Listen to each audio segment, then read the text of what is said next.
A lot of people have idols, heroes, if I may be so bold. Mine, without irony, is Nerdrotic for multiple different reasons, if you know anything about his personal life. But in this regard, he is the main reason that I started my channel. There's a bunch of different inspirations, but he is the main reason. I love his content. I love his message. I love the authority that he has. If you didn't know, he owned a comic store. And the weight and passion behind, what he talks about and how open he is to everyone joining him. A lot of people might dream about being famous, being on TV. I dream about being on FNT one day. And I unironically saying that I stream with my heroes when I'm there because boy, that's a life goal. But in the meantime, I'll settle for reacting to his content. And even though he's nearing that 1 million subscriber and is totally going to beat Dan Bask in the contest, they have a little contest to see who can hit 1 million subscribers before Christmas, and I think Nerdrotic is going to win. Regardless, I can react to his content, and I can share it to anyone that doesn't know. This is the man. He's the one that coined the MCU.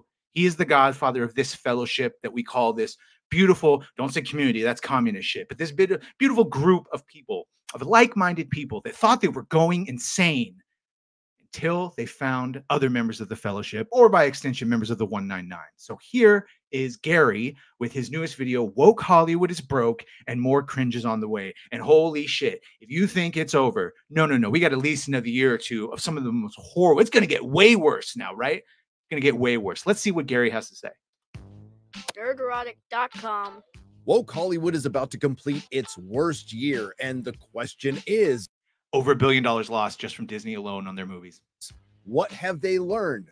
Well, why don't you join me, you over 927,000 Awakening Wonders, and let's find out. Well, after a year of flops where only one 2023 movie with a budget of over $200 million had made a profit so far this year, and that was written a month ago, and that hasn't changed. To be fair, Woke Hollywood was already in decline in 2022, but this was the year they were supposed to return to form. It's been in a solid decline, and they could blame Koofs.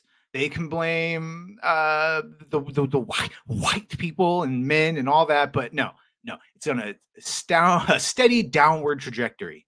Since it was the first time since COVID, they would have a full theatrical release schedule. Unfortunately, that full theatrical release schedule was full of flops. Just to name a few. Agenda-driven flops.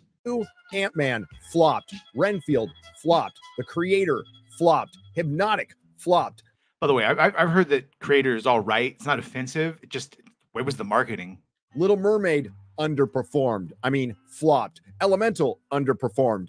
Flopped. Haunted Mansion flopped. Wish flopped. Freelance flopped. Indiana Jones and the Dial of Dysentery flopped. The Marvels was a mega flop. Expendables 4 flopped. And the entire DCEU flopped. Now, there is one to go. And you can thank the WB executives for continuously say what you want about Zack Snyder. He at least tried to have a unified vision, and they just ripped that apart. But I have no doubt that Aquaman 2 will be the very first box office plot. Amber, who has a starring role, who is not cut out, despite what the trailers would have you believe. She has a full-on role. Now, were all of those films giant woke disasters? Of course not. But overall, woke Hollywood fatigue was a contributing factor to their failure, something Tinseltown refuses to admit to this very. And I know people get turned off by continuously using the word woke. It's just an umbrella term for their intersexual feminism, their cultural Marxism, the identity politics, a lot of shit that takes too long to say. Woke is just, it's the message. It's the message that Drinker's always talking about. The one that in and of itself, all those individual things of the message are fine, but the way they beat you over the head in it, they put it in everything and want the most hardcore version of it, that's the problem. You want to know what else doesn't help? One of the worst time strikes in history. Now, we all thought it would help our sanity by weird keeping actors from going on the red carpets and sounding like idiots, but somehow they still managed. And why was it the worst time strike in history? Well, maybe they should have. Ron Perlman, who did that whole rant about don't say gay, Ron. Don't say gay, even though the parental rights and education bill doesn't even say gay in the bill. Yeah. Struck before the streaming bubble burst. Unfortunately for the WGA and the Film Actors Guild, this allowed the producers time, who were previously spending money like a coke fiend in Vegas, to sober up and realize. And no insult meant here, but Gary would know what it's like to spend money in Vegas as a coke fiend.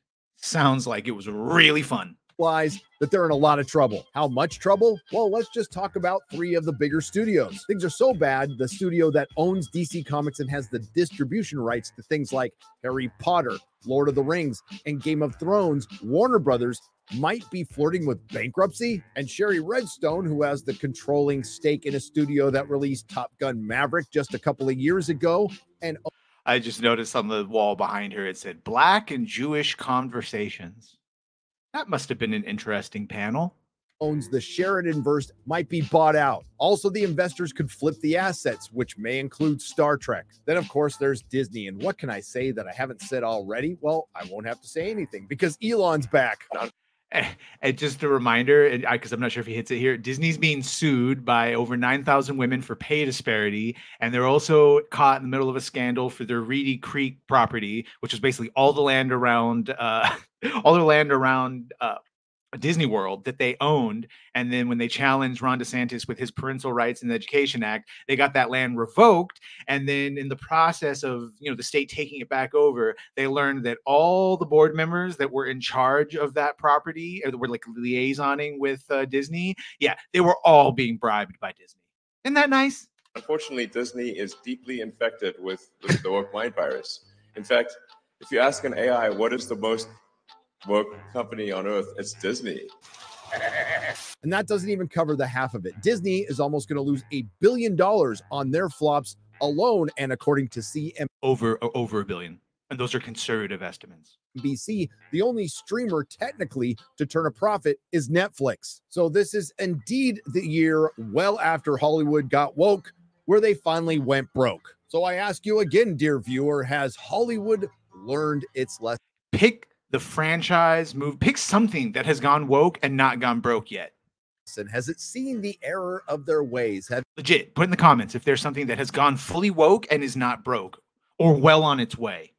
What successful property has gone woke and is still successful? I would love to know if there's an example. They decided to dial down all the divisive woke entertainment and, I don't know, entertain people.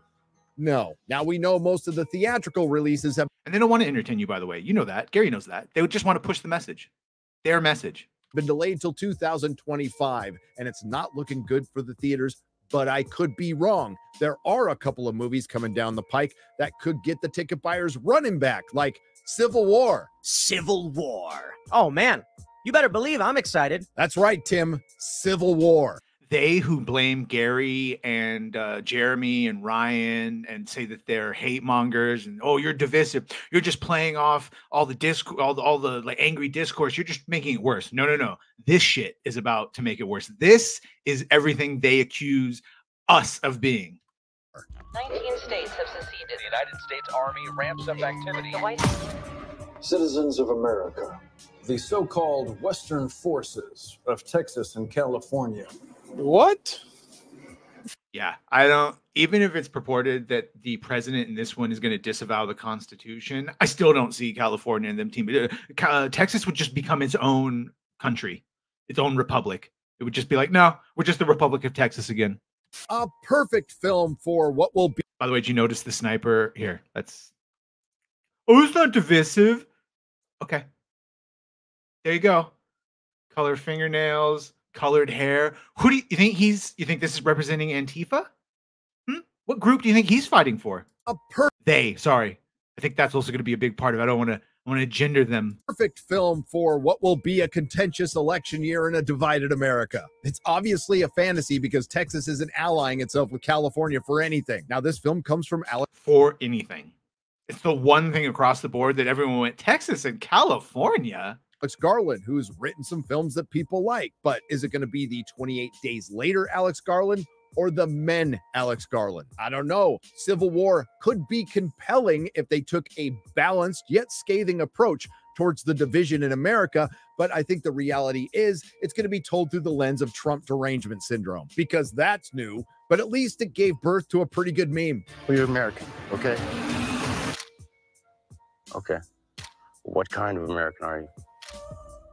So if yet another Lord of the Rings American. Nihilistic, post-apocalyptic look at a divided America from the perspective of the woke Hollywood bubble isn't good enough for you. How about this? Welcome to the American Society We covered this. It is the most racist shit I have ever seen. of Magical Negroes. What did she say? Yeah, Gary, she said the American Society of Magical Negroes. That's what I thought you said. And considering the title and the premise, this is the type of film some people out there probably think I shouldn't be talking about, which means I'm going to talk about it. Now, to be fair, this is a well-known Hollywood trope that has been going on for years that continues to this very day. The only difference is, I would argue, you could replace the word magical with gay, but it doesn't mean the movie's going to be bad or divisive or on the nose, right? I know you can feel their discomfort, Aaron. Watching you walk through a room full of white people was the most painful thing I've ever seen. I mean, if you're not counting, I mean, is it on purpose that they picked the lightest possible skinned black person ever?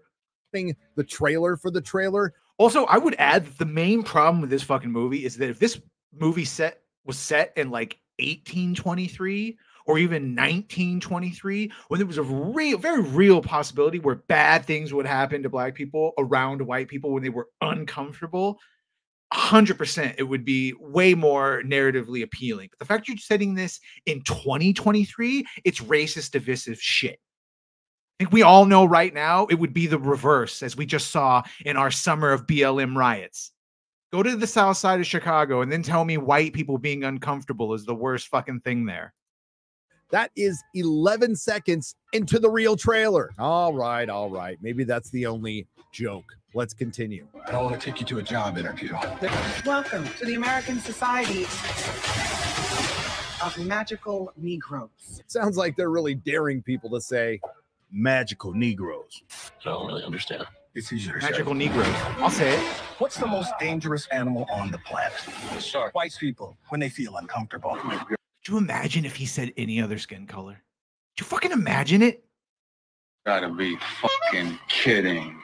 Well, maybe that's the only other joke. White people feeling uncomfortable precedes a lot of bad stuff for us. Really?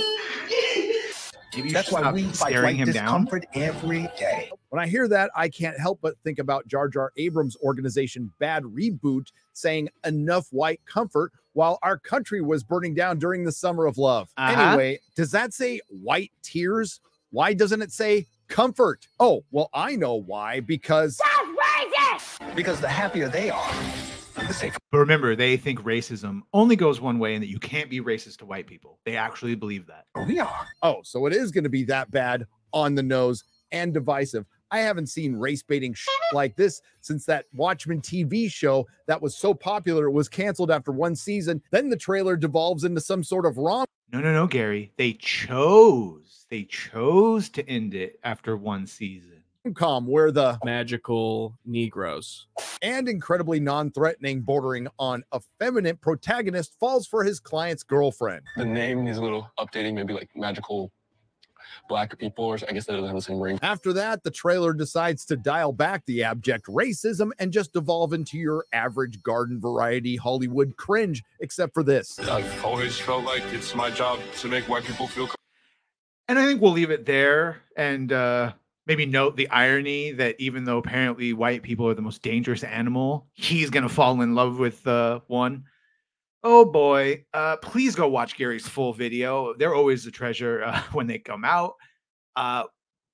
Yeah, woke Hollywood. They are definitely experienced go woke, go broke. And they're going to double down. They've already doubled down. They're going to triple, quadruple down until, I don't know, till Elon Musk buys Disney or throws his money in with Nelson Peltz and Ike Perlmutter, and they force them out. Other than that, it's not going to get better. They have an endless supply of ESG money from BlackRock, State Street, Vanguard, money of innocent people that have thought they were putting into the investment firms that are now being co-opted. But please go watch Nerdrotic's video. Please like, share, and subscribe this one, and we'll see you later.